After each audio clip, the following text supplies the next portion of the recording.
An apology for tonight's meeting. A vote must be taken on the councillors present, appointed to the Community and Culture Committee to elect a chairperson for this meeting. So can I please have a motion for a vote to be taken to elect a chairperson? I'll second that. Okay. And for Councillor Elmey to assume the position of chairperson for the Community and Culture Committee for the 12th of December 2022. So all those for the motion? Okay. And comes out the front.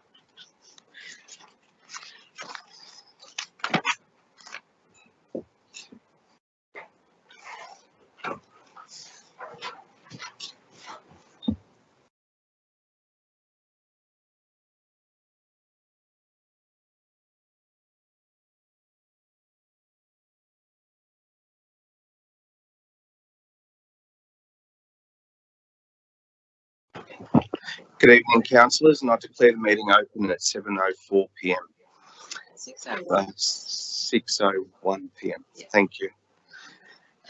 May I start by acknowledging the Bidjigal people of the Eora Nation and pay my respects to elders past, present and emerging. Councillors, do I have any apologies for tonight's meeting? I have one from Councillor Liu. Do we have any other apologies? Councillor Stratakopoulos? Councillor, Okay, so for just apologies, we have Councillor Stratakopoulos and Councillor Nancy Liu. I'll put the motion to grant a leave of absence. All those in favour say aye. All those against? Correct. Moved Councillor Lansbury, seconded Councillor Ambihay Parr. All those in favour say aye. All those against? I declare that carried.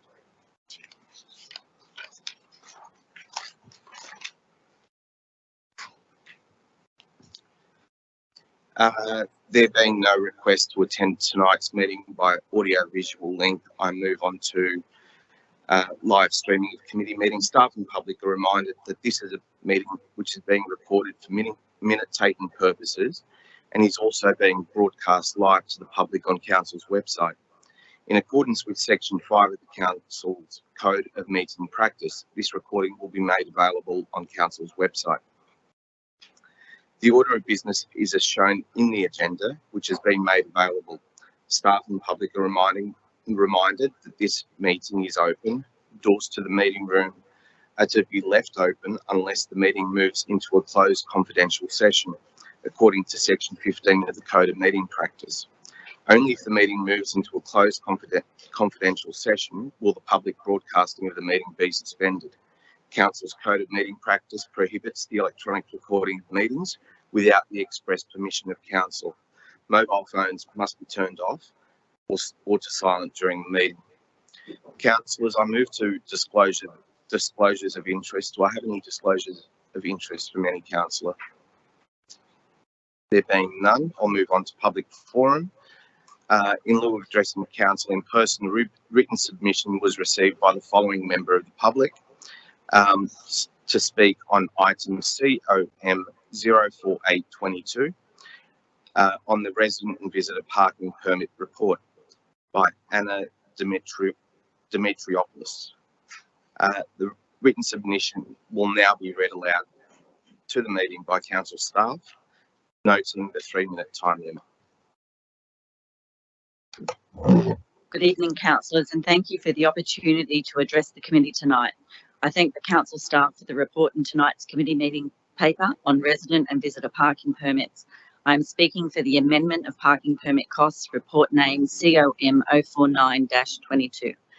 I spoke at the council meeting on the notice of motion when this report was requested at the August council meeting. My name is Anna Dimitriopoulos and I am a resident of High Street, Kogarah, which is one of the 7 authorised parking permit areas of Georges River. My personal situation is that I have off-street parking but require a visitor permit as my house is located within the 2-hour time zone near the hospital.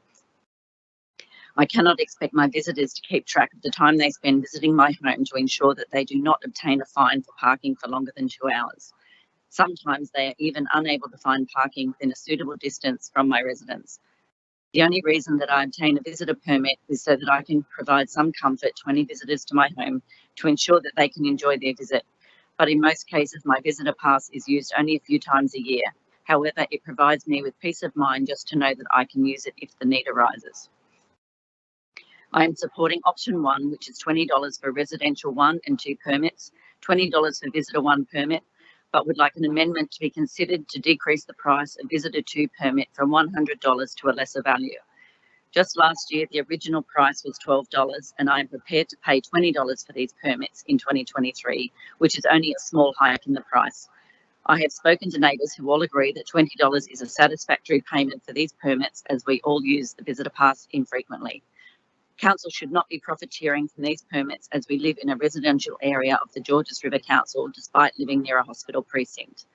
Table 1 shows that option 1 will still provide a considerable amount of revenue for the council, despite the fact that these time zones are in place to ensure that the parking needs are balanced for both residents and the community. The residents should be supported by council, as they are the ones inconvenienced due to more traffic in their streets, rather than paying a premium to council just to park in their street. Table 2 in the report shows that the Georges River Council currently charges an exorbitant amount of $50 for the visitor pass, far exceeding even the City of Parramatta, which is considered the second city of Sydney, who only charge $15.50 per visitor pass. My neighbours who do not have off-street parking require resident permits as well as visitor permits for the same purposes that I do, and the current cost of these permits has increased exponentially for them. Everyone who I've spoken was unhappy about the increased cost of the resident parking permits as well as the visitor permit, and they definitely are not prepared to pay $50 for a visitor permit that will only be used occasionally throughout the year. The resident and visitor permit costs should be fair and equitable, and they agree that option 1 would be the most fairest option for all residents in the 7 authorised parking permit areas of Georges River Council. I understand that there is a cost to print these permits, but acknowledge that it is an extremely easy process to obtain a permit, and this would only impact the cost of administration rather than council resources. Council should not be prejudicing myself and my neighbours from where we live by increasing permit costs, but rather they should look at other ways of obtaining greater revenue from other areas such as parking infringements. I urge councillors to support option 1 with an amendment to reduce the cost of visitor permit 2 for the reasons that I have stated above. Thank you very much. Also like to welcome the Mayor, who has just joined us as well. Welcome, Mr. Mayor. I'll move on to the first item on the agenda, which is confirmation minutes of the previous meeting. COM 047-22. Do I have a mover for the confirmation of minutes? Moved Councillor Amber Bahar, seconded Councillor Mort. All those in favour say aye. All those against, I declare that carried. We move on to committee reports, and the first report is COM 048-22, the resident visitor parking permit report, and I'll hand over to the Director for the Council Officer to give us a briefing on that.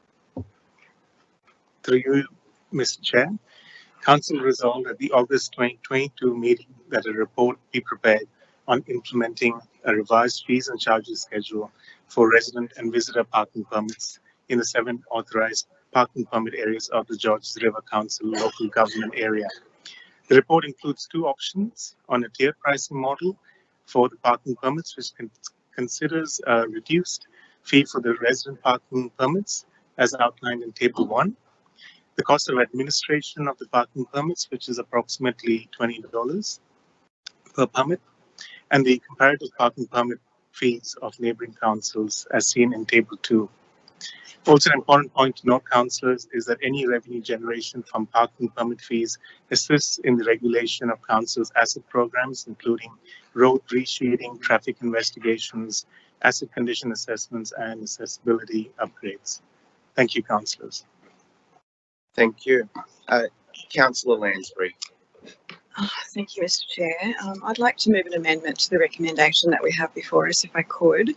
Parts A and B through to, actually I should probably read part B because it's an amended point, that Council adopt option 2 is discussed in this report to be implemented at the commencement of the 2023-24 financial year, 1 July 2023, with the following amendments.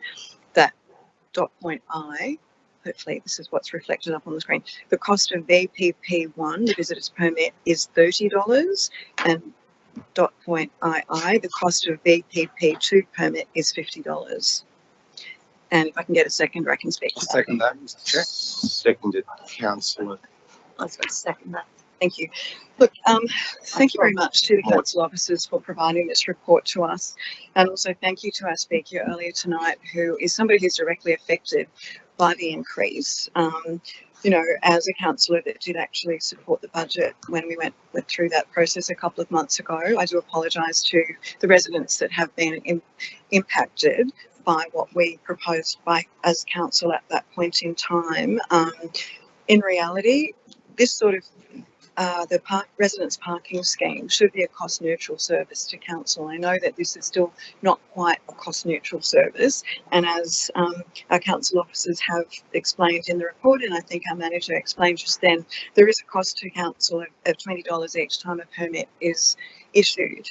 The residents around Cogra in particular are the ones that I think I would probably focus my remarks on mostly in this particular instance, because they have been greatly impacted by the redevelopment of the hospital and the medical precinct in that area, and the reduction of parking to 2 hours in that particular location. And unfortunately, during that hospital upgrade, the state government didn't provide any additional parking to staff, for example, and that is what has overflowed into the streets around there.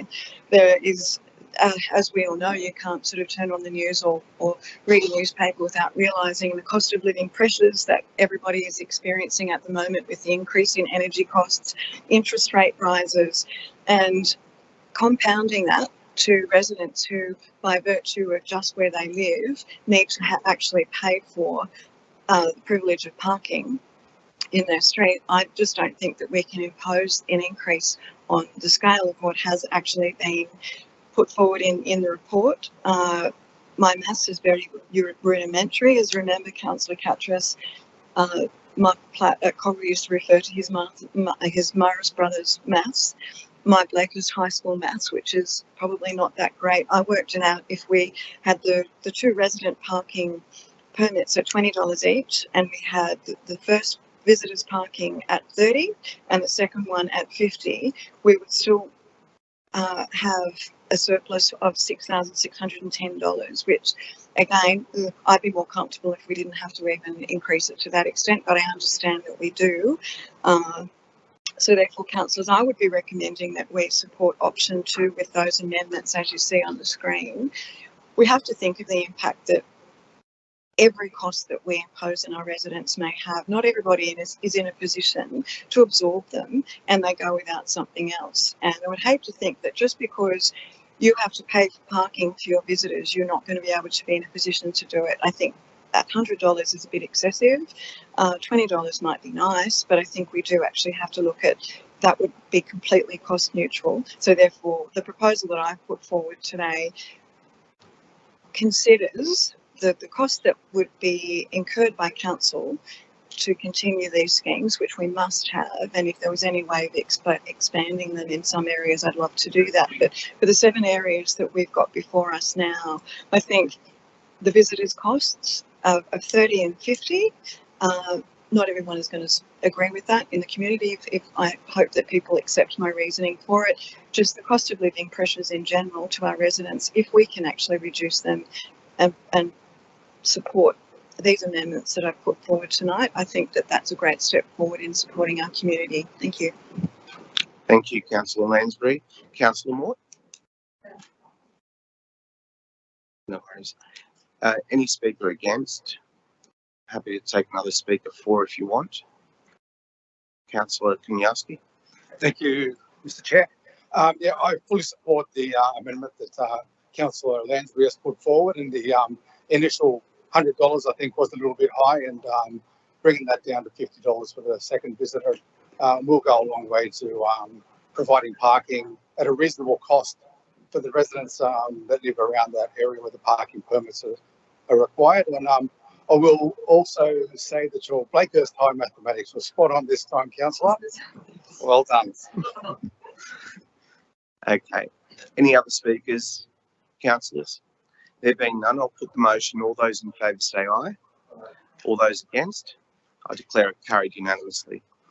We move on to the next item, COM 049-22, Georges River Council City Partnerships Policy, and I'll refer to the council officer for a report. Through you, Mr. Chair. Councillors, this report is seeking endorsement of the draft Georges River Council City Partnerships Policy for public exhibition. This policy will replace the current sister city policy, which we are recommending be repealed. The purpose of the City Partnerships Policy is to guide the formation and maintenance of city partnerships between council and other cities, both international and within Australia, and to ensure that council forms partnerships which are meaningful, beneficial and accountable to the Georges River community.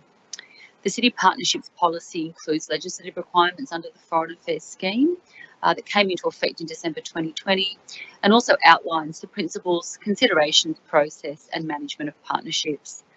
If endorsed for public exhibition, a copy of the policy will also be sent to ICAC for review and comment. Thank you. Councillors, do I have a motion? I'm happy to move it. Moved Councillor Lansbury, seconded by Councillor Mayor Katras. Any discussion on the matter? There being, Councillor Lansbury. Thank you. Thanks, Mr. Chair. I just wanted to say a couple of words about this, if that's okay. And thank you to the council officers for putting this together. Those of us who were at Cobra Council, yourself, Mr. Chair and Mr. Mayor, will recall we used to have a couple of sister city relationships with places in China, which led us to having the lovely Bruce Lee statue in the forecourt at Cobra Library. But I think the really important one I wanted to mention is that we had one with Cowra Council, which was in regional New South Wales. And to me, that was always a much more beneficial process to have, because there would be a bit of a, and Mr. Mayor would be able to speak to it more than I would, because you went to Cowra, I think, on one or two occasions. There were staff exchange programs, the exchange of information, and it's closer to home and it makes a lot more sense. And to me, this is a great step forward, rather than some sort of, strange connection with cities in other countries that we've really not got much to do with. I think this is much more relevant to local government, being New South Wales local government. So I think this is a great initiative and I'm very happy to support it. Thank you. Mr. Mayor. I'll just speak quickly to it. I must admit, I think this policy does actually round it off and gives good reason for us to actually have a sister city relationship. And as Councillor Lansbury indicated, yes, we did have a sister city relationship with Cowra, and I'm not sure if you were there. Yeah, no, I was. And it was actually quite good. We did go down there a couple of times. We even exchanged staff, and we actually got some different ideas to the way they were functioning and the way we were functioning. So to me, that's a positive step forward. And as Councillor Lansbury said, it was something that was rewarding for us as Cobra councillors. The thing that I think this policy does, which I'm really happy with, is like, let's take for instance someone born on the island of Simi, a little island on Dodecanese, decides that they want to have a city sort of relationship with that little island in the Mediterranean. Well, that's ridiculous. It doesn't do anything for the council's functioning. And, we want to get rid of that idea and also limit the situations where the community can turn around and say that's a rort. And they are. In many cases, they are rorts. But in this policy, it's rounding it off so that if we're going to have a sister city relationship, the sister city really, I believe the sister city relationship should be kept within New South Wales. That's my view. Not go overseas. What relationship do we have, apart from a cultural relationship where we have great numbers of people that come from a certain country and we want to go to that, we want to visit that country, but they're not the same. There's a big difference between a population of 150,000 and a population, let's say, for a city in China, which has got 10 million. How do we relate to that apart from the cultural connection? So I'm saying, good work and thank you for doing it. Thank you, Mr. Mayor. Any other speakers on this topic? There being none, I'll put the motion. All those in favour say aye. All those against, I declare that carried unanimously. Move on to item COM 050-22, open space opportunities in Hurstville. I'll refer to a council officer for a report on that.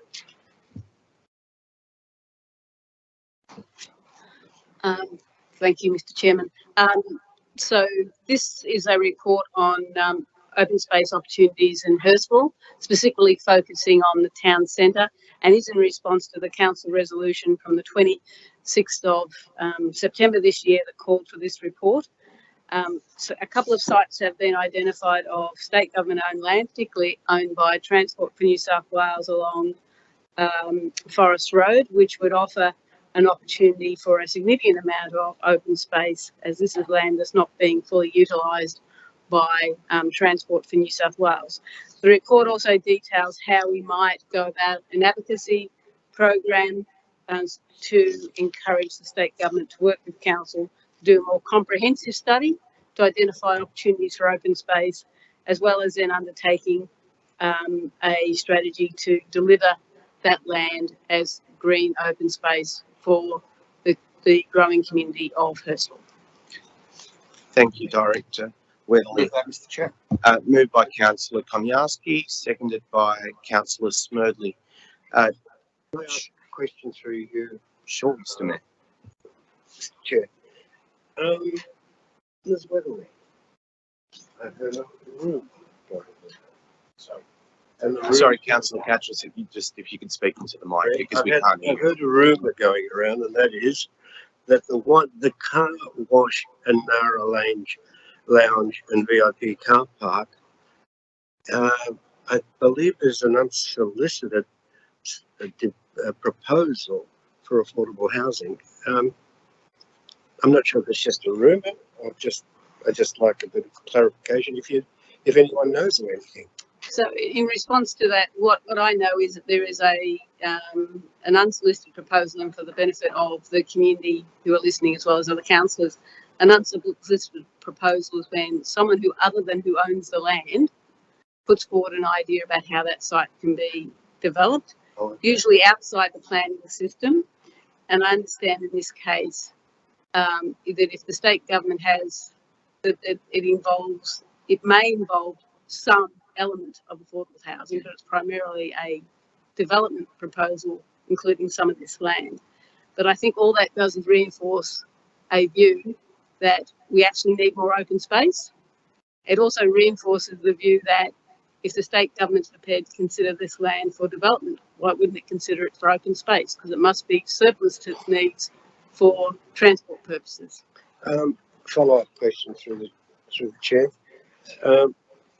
If there, I'm just sort of trying to correlate what you're saying. You're saying that if the state government is considering this for development, why would they not consider this for open space? The big difference is that a development's multi-millions of dollars that they'll get, and open space is an asset to us. My understanding is that unsolicited proposal only includes this land and other land. Oh. And if they're going to add hundreds of extra dwellings and therefore thousands of extra residents, where is the open space going to be provided? So this could be very well part of that solution for the open space that's needed. I think it's a question that should be asked. I mean, if the state government is contemplating this as a development site they can sell off, it means it's surplus to the needs for transport. Therefore, if it's surplus to the needs for transport, why couldn't it be open space for a growing community in Hurstville, the area that has the largest deficit of open space in our city? And this is an opportunity for them to address that deficit. Thank you for explaining it.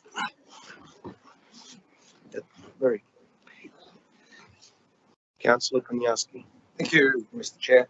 I'm fully behind this this COM 05022 open space opportunities in Hurstville. So much so, we all know that Hurstville has the least amount of open space in all our LGAs, and it has the greatest population density. So that's the worst possible combination, where there's a lot of people living in a particular area and they don't have much or hardly any open space for people to go out and enjoy the beautiful weather that we've had recently, except for today. So perhaps we can look at places like the one that Ms. Weatherly was just commenting on, and maybe we can even bring back the idea of having Palm Court Car Park as an open space. Councillor Wayne. Yep, through you, Mr. Chair. So I have actually a question. So this, we're all for open space, and especially in Hurstville area. However, so this one seems to be, related to development and everything. So why? My question is why this issue or this motion is discussed at this people and culture committee, not at the environment and planning committee. So that will be, holistic view of the relationship between open space and development. Thank you. Oh, yeah, sorry. I'm happy to Yep, address go that if for I may, Mr. Chairman. Well, I suppose the primary reason for that is that this is the committee that manages the strategies associated with where to provide open space. In fact, it was this committee that originally considered the open space and community facilities strategy, and we'll also consider some subsequent studies and strategies around how we provide additional open space, and that's why it was brought to this committee. Because the issue of whether or not this site is developed or not, that absolutely will be discussed at the Environment Committee at an appropriate time. But the issue about whether or not we find this or other open space, land for open space that might be owned by the government in Hurstville is certainly a matter for discussion at this committee. Yeah. Okay. Just a follow up, if I could. So how can we avoid potential conflict of planning, and also for the state department? Should the Department of Planning get involved as well? Because their land and the strategy and everything. So as discussed within the body of the report, the proposal actually is to seek state government support, including through the Minister for Cities and the Minister for Transport and all the relevant shadow ministers to look at this land in particular. But it would be the relevant Minister for Cities who would deal with this type of open space strategy, and that's why he has been included in the recommendation. And in terms of unsolicited proposals, ultimately they are matters which are considered by the Minister for Planning and rather than Council. Sure. So given that, can I suggest that you say amendment? So just for this committee to work with the ENP commitment, just have a consistent strategy. And so you want to move an amendment, Councillor Wayne? yes, just as point. Can you formulate the wording by which you want to amend the motion? Yeah, I just want these two committees to work together. So just maybe Sue can word it better. Yeah.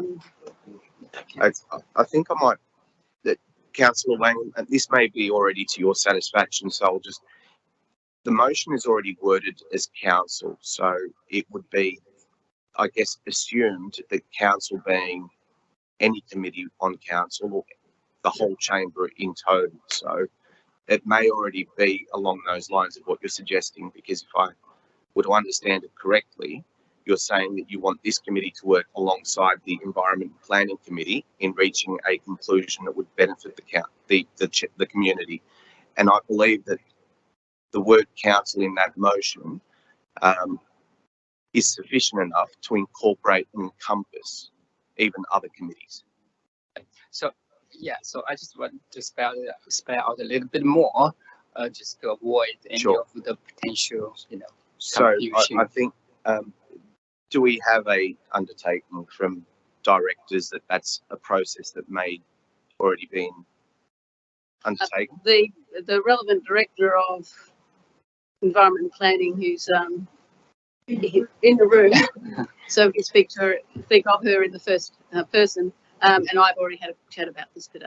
So we will continue to work together to ensure, and noting that this recommendation, while it's identified these particular parcels of land in the body of the report, is a broader review, because there's other government land that may be available as well within Hurstville. So it's not just about this land, but personally, I think this is the best opportunity for us to get some video. I might refer to the Director of Environment and Planning, Ms. Meryl Bishop. Thank you, Meryl. Through you, Mr. Chair, to Councillor Wang. Just adding on what Ms. Webley has said, all the work that we do, if it's in relation to a planning proposal or a strategy, always comes back to the work that community and culture do. So you're having a briefing this evening on the open space acquisition plan and other matters. That document, which is done by community and culture, informs what we do in planning. So we, as a team, we use their policy documents to set that direction. So this is not visible, at least to me or maybe to other councillors. So if we can just spell it out, we don't hurt, right? Yes. So I guess there are many things that go on that's probably not visible to us that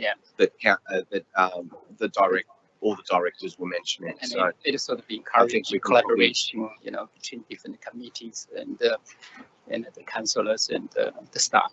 So that's what I would, no, point well made. Yeah. So if we can just have some simple words, just to say, and they can put it to. Yeah, Councillor Wang, what I'm saying is that I think it's already incorporated, unless you want to change some of the wording to make it specifically community and culture and environmental planning. But then the flip side to that is that you may keep other. Once you make that motion, then there's a possibility that you could keep other directors or managers outside of that scope. So by saying council, then you're actually incorporating everyone that works at council. As the mover, I don't accept any amendment. I think it's a concern. I'll refer to the director. Maybe there's a suggestion that can be made. Okay. So through you, Mr. Chair. So Councillor Wang, there's a element of open space in every directorate. So assets and infrastructure also have a part to play in open space. So that council would mean the whole of council. And this report obviously comes through the Community and Culture Committee, but it also gets endorsed at the council meeting. So the whole of open space crosses each directorate. So if you just might want to keep that in mind if you're trying to only write two of them. I think that the council then encapsulates the whole of council. Okay, thank you. Thank you, Councillor Wang. Councillors, any other speakers for the motion? Anyone against? I'll put the motion. All those in favour say aye. All those against? I declare that carried unanimously.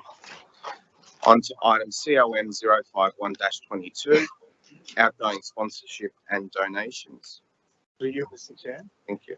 The report before you is for council to approve the sponsorship of a community event as per the Georges River Council grants, donations and sponsorship policy. Council officers are seeking council's approval for $20,000 to support the Greek Summer Festival to be held at Cars Bush Park on Sunday, 12th February 2023. The $20,000 will comprise of $17,760 in financial value and $2,240 in in-kind value. The sponsorship request was received from St. Basil's Home Charity. The $20,000 is within the budget allocation for outgoing community event sponsorship. Thank you, councillors. Before we go on, could I ask a question through the chair? Sure.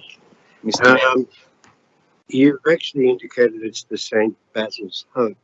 They have nothing to do with the Greek Orthodox Church of Kogarah, is that correct? This is just St. Basil's Home. That's The Greek Orthodox question. Church of Kogarah has nothing to do with it. Okay, I just want to clarify that because I've often declared an interest when it comes to the Greek Orthodox Church of Kogarah. St. Basil's Homes I don't have anything to do with, so I'll leave. Thank you, Mr. Mayor. I saw Councillor Smoothly put his hand up to move the motion. Moved Councillor Smerdley, seconded Deputy Mayor Councillor Lansbury. Any other speakers for Councillor Smerdley? Would you like to speak to the motion? No. Councillor Lansbury? No. Any other speakers for or against? There being none, I'll put the motion. All those in favour say aye. All those against? I declare it carried unanimously. Move on to item COM 052-22, place naming unnamed roads in Riverwood and Oatley, results of community consultation. Thank you, Councillor. Through you, Mr. Chair.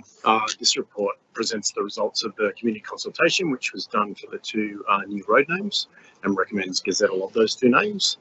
Feeder Lane for the unnamed road in Riverwood, parallel to Belmore Road, and Blue Book Place for the unnamed road off Mimosa Street in Oatley. The consultation period happened after the initial report went to council in September, so it's out from 17th of October to the 27th of November, and the results are summarised in the report. During that consultation period, we sent letters to the owners in the vicinity. We received confirmation from the Geographical Names Board that the names can be used.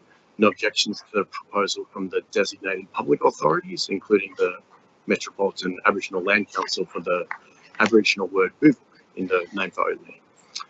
None of the feedback received during the period showed that either name was inappropriate regarding the terms of our place naming policy or the requirements of the Geographical Names Board. So accordingly, the report recommends gazettal of those names. Thank you. Councillors, do I have a motion? Mr. Chair. Moved by Councillor Konyaski, seconded by Councillor Smerdley. Do I have any speakers for the motion? Councillor Konyaski. Just briefly, I'd like to say give my support to the COM 052-22, place naming unnamed roads on in Riverwood and Oatley. The community consultation has shown that they are in support of the names that were proposed by the council officers and staff, and I'm behind this. Thank you. Thank you, Councillor Konyaski. Councillor Smerdley. Any other speakers for? Anyone against? I'll put the motion. All those in favour say aye. All those against? I declare that carried unanimously. Councillors, that brings us to the end of the meeting. There are no other items on the business paper, so I declare the meeting closed at 6:38 p.m. Thank you.